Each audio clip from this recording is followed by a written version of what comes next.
So, have you ever been to Croatia before? Yes, I have. I've been in Dubrovnik in Croatia. Are you enjoying yourself in Zagreb? Yes, I'm enjoying myself in Zagreb. The food, absolutely wonderful. You know, it was cold, but tolerable. So it was just cold only. Now, you got freezing when the wind would blow on you, you know, but the wind has since stopped. So it could be cold, but, you know, we can handle cold. We don't like freezing. I saw you try a lot of food during these few days. What did you like the most? They've taken me everywhere. So the most I liked was the grilled. They had this grilled fish, and then this this meat, and it had like shoot. Croatia's always eating some meat, but it's it was like had some cheese. It was cheese filled with green peppers and stuff. We cut it.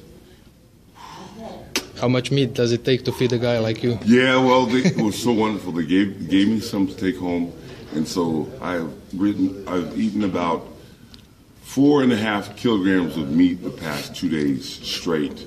So it's really, really great. Hey, great food, great time. You know, I'd also like to thank the Firm Bottle, who I went and visited, and they gave me some nice wine and things like this to eat. They said, you know, you could have a nice romantic dinner or something like that. I said, well, shoot, you know, y'all got me prepared and everything, except could you have brought me a girl with the wine? You know what I mean? Because I've got it all except for the other part. They said, well, we're unable to help you with that. You are known as the Beast instead of Kid Romeo. Have you always been a big guy? Yes. So, you know, in high school, I was when I graduated out of high school, I was 125 kilo, and I went on to college to play college football. And how did you decide to take up fighting, to become a fighter? I was at WCW, World Championship Wrestling. They went bankrupt. I had a boxing match against my idol growing up. That was William the Refrigerator Perry. I even wore his jersey number all the way through college and everything. And I was even drafted by the Chicago Bears originally. 69, come on. Overall best position and number of all, right? So here I am, and I got cut. And to take my revenge back on where I felt I was unjustly cut, I got to box William the Refrigerator Perry on Fox Tough Man. After that, hey, the rest is history.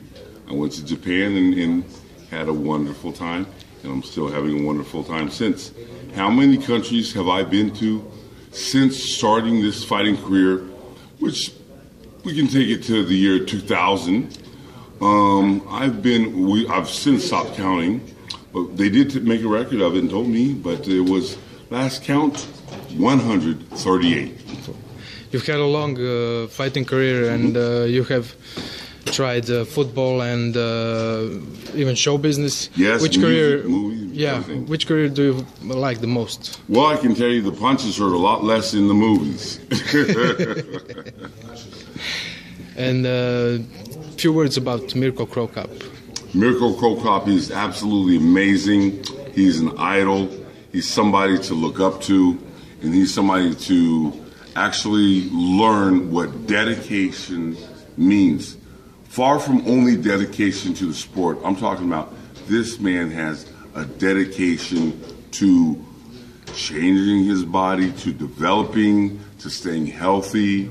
He's somebody that can tell you that, you know what, you guys may talk about age, but the numbers I'm talking about is how fast I can knock you out. 1 or 2 seconds. That's what I like about Mirko. Do you think you could still hurt him today? Yeah, I'm you know, now that's going to take me a while for training. However, I do believe I can get into the ring, and I would love to do a revenge match against Mirko.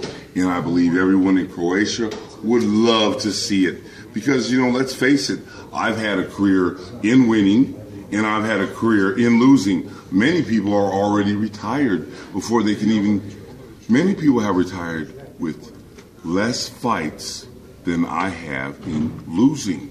And those are even the NFL guys. I'm sorry, the UFC guys. So, you know, I would love to step into the ring with Miracle Cro Copa and really do that for the people of Croatia, so I can say, okay, you guys showed me something over there at MFJ, you know. So now, I'm sorry, MFC. Yeah. You guys have shown me live at MFC. So now, let the young grasshopper show the large praying mantis what he will do. And it's time to do it. I'd love to do that. How much did MMA change in the last 10, 15 years from your perspective? Hey, that's a great question. It's changed dramatically. You know, I mean, now they've got newer techniques. You know, I went against this guy in Japan, and his name escapes me right now, but that's irrelevant because he came in there and put some wild, funky move in on me, and my trainer, when we were training, he had no idea, nor has he seen the move, or does he know how to get out of it. That's how it's changing. These moves that they're putting on now, when we first came in there, we would win off of simple moves that basically, you know, because fighting was starting off, nobody knew any of these moves. As fighting continues, people start to know these moves, so they've got to develop newer ones. It's much harder. Yeah, you're talking about upgrade. You know, it's like taking your, put it like this. We were on on pagers. Remember pagers? Yeah. Like that? That's us. You talk about now, these fighters now, well, they're iPhone 7s and Samsungs and all that stuff with 3D virtual reality. Hell, all I know, by the time these fighters get done, if you're going to compare them to a phone, they're going to be like scratch and sniff phones. You know what I mean? You'll see a popcorn commercial and could smell the popcorn for all you know, because these fighters are developing stuff that I look at even and go, how the heck did they do that? You know, and I'm looking at that as far as, you know, it being very complex. You know, so, you know, it's amazing. So, is it more sport, show business, or a little bit of both? It's always going to be sports entertainment. Do I think that you're going to see it be an actual sport? There used to be this big debate about whether, you know, they wanted to put it in the Olympics and do, you know, MMA in the Olympics. That used to be this big debate going on. No, I think it needs to stay in sports entertainment because the moves that they're developing, they're so complex. I think as soon as you start wanting to label it, put it as a sport only, the sport is something that has universal laws and rules and a governing body to handle such. And that's far from what MMA is. I can give you an example. You know, if you have a problem in boxing, you write the commissioner. Boxing's everywhere around the world. You can go to boxing class. They're telling you 1, 2, throw the uppercuts and hooks and all that stuff. You know, now you switch that to MMA. They've got new terminologies, new techniques, and they're showing all kinds of different things. Okay, so in MMA is what we call soccer kicking. Should that be allowed or no allowed? Should it be 5-minute rules, or should it be, you know, 3 minutes? You know, should it be an 1 minute rest, or should it be a 1.5 minute rest? So I better explain what a soccer kick is. Yeah. A soccer kick is when your opponent is down and you can actually kick his head just like a soccer ball. So if he goes down, all you're doing with some of them you're allowed to do is just step back and bow, just like that. Now the question is, should that be allowed in MMA? I say yes. Of course I'm going to say yes because Pride had those rules there too. 5-minute rounds, great. 1.5 minute rest. Our rounds would go first round 5 minutes, second round 10 minutes, third round 10 minutes. So that's how we would rock and roll. So that's how it goes. Matter of fact, I think it was even, the more I think about it, I think it was, I think the Pride rules, Alex, for Pride, was the first round 5 minutes or 10? I don't remember too much. 10? So it was in reverse. The first round was 10 minutes, then the second round was 5, third was 5. That's great. It definitely was a minute and a half. I remember that. And of course, as winded as I get out of there, I definitely know how long that rest period is going to be. People still enjoy, let's call them freak fights, like in Japan in Rising and used to be in Pride. Nowadays they talk a lot about Floyd Mayweather Jr. and Conor McGregor having a fight. What do you think about that? I think it's great. And you say freak fights, I say pure fight. Yeah. You know, and the reason why I say that is because, a lot of fighters get confused. And those are the ones that I say are in the fight business. They're not really thinking too much about their plans for the future. Have you ever heard? I'm sure you've heard this. Some guy calls out a fighter. He says, "Hey, I want to fight you," and the guy's like, "Well, I need like after about 6 months of training and a few more fights underneath my belt. I'd love to get in there and mix it up with him." What? You act like, you meet this guy out on the street and he's going to jump you or he's going to start fighting you. And you act like you're going to be like, "Well, hang on a second. Okay, hang on. As soon as I'm done with that, then I'm going to fight you."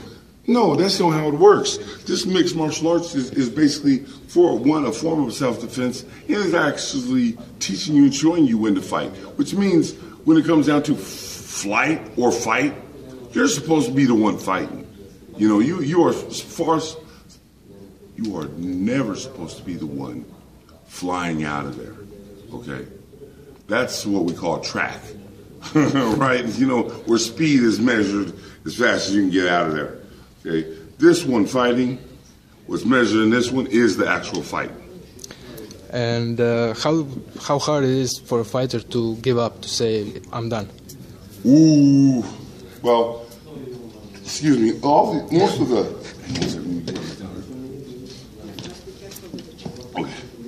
and the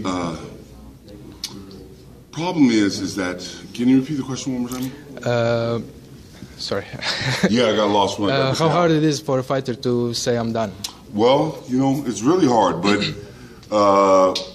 it's pretty easy for the promoters to say it to them because they just don't call them anymore. So a lot of these fighters talking about, "I'm retired from this, I retired from this fighting," and that's a little different definition, okay, than most. When you're in a job and you're, like recently, my father retired from his job. They gave him that little cake and all that stuff and a little celebration, and he receives a pension for the amount of years he put into the service. Well, that's far from what happens in a fighter's career. What happens with them is they just say, "Okay, I'm still ready," and they'll train, and the phone never rings, and they keep training. "Well, I'm no retired. It's going to happen. It's going to happen." And the phone never rings. And meanwhile, as that phone is never ringing, that doorbell is, bing bong. "Sir, we're the eviction crew, and you got to get out." You see what I mean? So get out of what? Get out of the house because you got to pay these bills. You're unable to pay the bills. It's pretty scary. Because you never know when your career is going to end. It can end off of a injury, or it can end simply because the phone no longer rings. That's a little different than putting it on silent mode. Or maybe like Cro Copa, go out on a high. That's right. But he's always going out and coming in and whatever. I think when you're talking about somebody going out on a high note, I believe the one fighter that you would look at would be Lennox Lewis. That's somebody I believe went out on a high note.